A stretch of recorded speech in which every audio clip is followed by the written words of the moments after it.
I was actually adopted when I was 3 weeks old by an amazing family, and I was actually a country boy. I grew up in Southern Maryland, in an environment with hardworking people.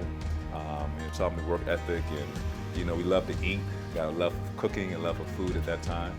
My mother's side of the family was actually Seventh-day Adventist, and when I was about third grade, I started going to church, to this Seventh-day Adventist Church. And me being a heavy meat eater, my mother's side of the family was actually vegetarian. So I got exposed to eating healthy and these Adventist values of keeping the Sabbath, and that was pretty amazing. And so from there, when I actually became in 12th grade, I actually was a track runner. I got a full scholarship to run track. Right after I signed my scholarship, I knew about the Sabbath, and my leg actually broke in a race. This was a life-changing event for me, and by breaking my leg, the Holy Spirit began to speak to me, and I decided to give up a full scholarship. School was paid for, decided to give up a scholarship, and the Holy Spirit began to let me know that He had a different calling, a different race that He wanted me to run. And eventually, within a year and a half, I literally became a missionary. And my name, Chu, again, I was adopted to this family by the name of Chu. I realized I had a gift in cooking. And so I called myself Chef Chu. As I like to say, as I always say, going to give you something to chew on.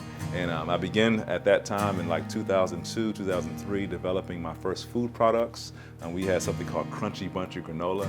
We said we don't box, but we have a granola that will knock you out. And we actually make a plant protein that looks like chicken, it tastes like chicken, but guess what? It ain't chicken. It's crispy on the outside and it's white in the middle. Oh, it's delicious, and it's gonna be hopefully one day in stores near you. So this model of selling food to our community became an inroads or entering wedge to be able to reach our community. We recognized that using food as a tool to be able to win a friendship was an actually more effective way than just asking someone for a Bible study.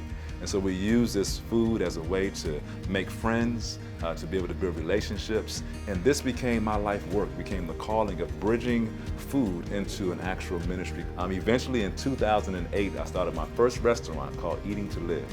It was an amazing opportunity. I did it in my hometown in Southern Maryland, a community that was heavy meat eaters. And here I am starting a vegan restaurant.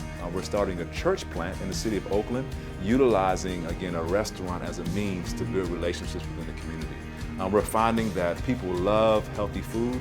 We're living in a time where people are wanting to go plant-based, they're wanting to eat healthier.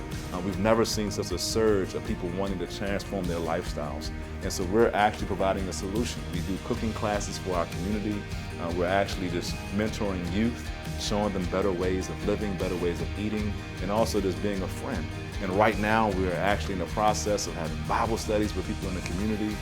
It's just amazing to see what God can do when you use your gifts and your talents to reach souls. And I've been able to see God use my gifts, my talents, and allow me to use it for His service. And we're praying that through this, we can lead many souls to an understanding of our Savior, Jesus Christ. So I'm a steward because God is the best business partner you can ever have.